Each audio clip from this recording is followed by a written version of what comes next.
Astarte, known across millennia by many names, from Astarte and Ishtar to the later medieval reinterpretation Astaroth, is one of the most enduring divine figures in the ancient Near East, a goddess whose presence rippled through Canaanite cities, Phoenician ports, Mesopotamian temples, and the imaginations of cultures long after her worship faded. To speak her name is to step into a world of shimmering incense smoke, moonlit altars, carved ivory figurines, and a spiritual landscape where gods shape the tides of war, fertility, desire, and destiny. In this story, we follow the arc of a goddess who was once central to the rhythms of kingdoms and empires, a figure of profound complexity, shifting with time, culture, and reinterpretation. Astarte's roots begin in the ancient Levant, where she appears as a powerful goddess of fertility, sexuality, war, and the cycles of life. Archaeological evidence places her worship in cities such as Sidon, Tyre, Byblos, Ugarit, and Carthage, where she was often linked to the figure of Anat, another fierce feminine deity. Yet Astarte had a balance that set her apart.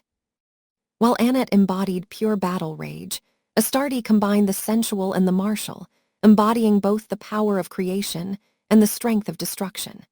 In early texts, she is described riding into battle on a chariot of gold, wearing the crescent moon upon her brow, her hair adorned with the jewels of the sea. She was a goddess who governed not just the passions of the human heart, but the turning of the heavens themselves. Her Mesopotamian counterpart Ishtar deepened this duality.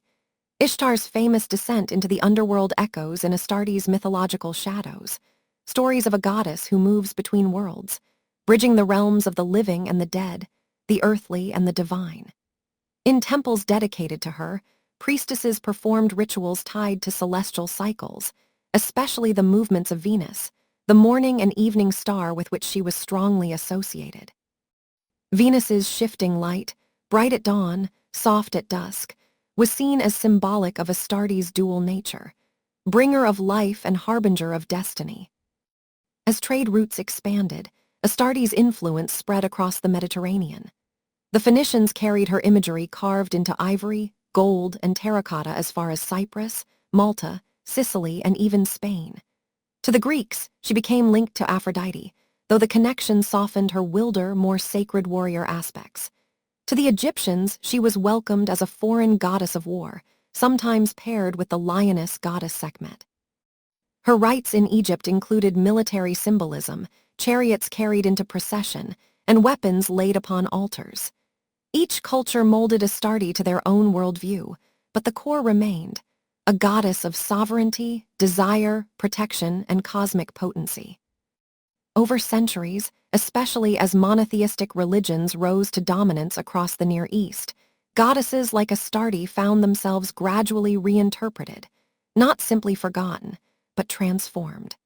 As polytheistic worship faded, older deities were recast through the lens of new religious ideologies. Astarte, once radiant and revered, was reinterpreted in some medieval grimoires and demonological texts as Astaroth, a distorted and heavily altered figure portrayed not as a goddess, but as a demon. This transformation reveals more about the societies that produced these texts than about the ancient deity herself. It shows how older divine feminine archetypes, associated with sexuality, autonomy, and cosmic authority, were sometimes reframed into something to be feared or suppressed. Yet beneath those layers of reinterpretation, the ancient goddess remains visible, a presence too long-standing to dissolve entirely. In the modern revival of interest in ancient mythologies, many researchers, spiritual practitioners, and historians have sought to understand Astarte in her original context. They look to the Ugaritic tablets, Phoenician inscriptions, Greek syncretic texts, and archaeological finds to reconstruct who she was before the reinterpretations. What emerges is a picture of a goddess deeply tied to the sea, the moon, the star Venus, the cycles of fertility, sacred kingship, and the mysteries of desire and war. She was not simply a symbol, but a force woven into the structure of ancient life. When we speak of rites today associated with Astarte, they are not reconstructions of exact ancient rituals. Those remain only partially known, but rather modern symbolic interpretations, drawing on the themes associated with her worship.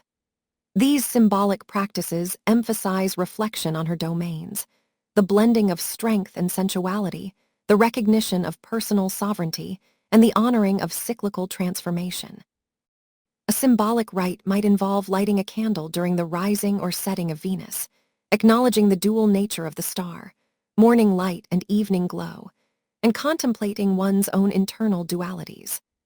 Another symbolic gesture might include placing seashells or water in a small bowl to honor her connection to the Phoenicians and the Mediterranean, letting the reflections on the water represent the shifting aspects of the self.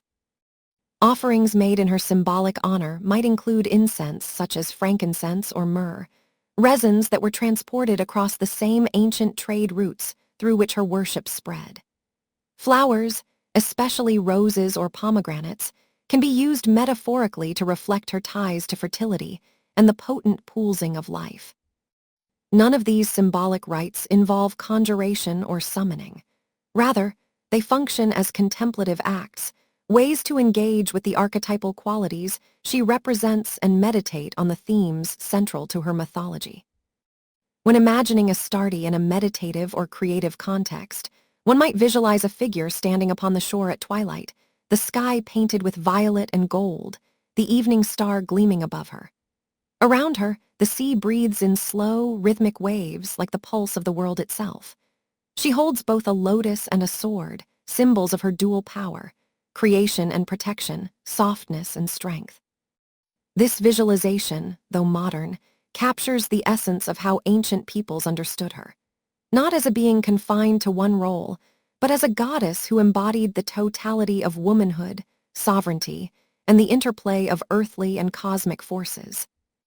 Astarte's story is not linear but cyclical. She is a goddess who rose with the earliest cities, whose influence spread across continents, who was transformed by changing cultures, yet who continues to inspire fascination today. To study her is to study the evolution of human belief, how deities are born, shaped, feared, loved, forgotten, and rediscovered. She reflects the ancient world's understanding of the sacred feminine as vast, dynamic, and profoundly powerful. In the end, Astarte stands as a reminder of the depth and complexity of ancient mythologies.